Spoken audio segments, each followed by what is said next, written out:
Did you know Python has chain operators? Let's learn this by going through this example.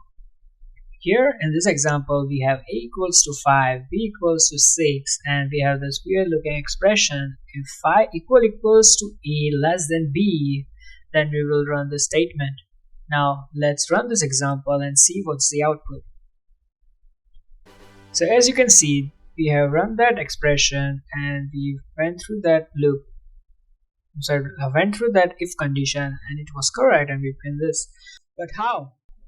Why it worked? Now we will break down this expression. This expression is chain operator. Now what it does is whenever we have this middle variable in it, it goes through two conditions. It also checks 5 and it also checks this one condition that is less than b. So we can also change this expression as phi equals to a and a less than b. So in this case both are correct and therefore it runs this statement.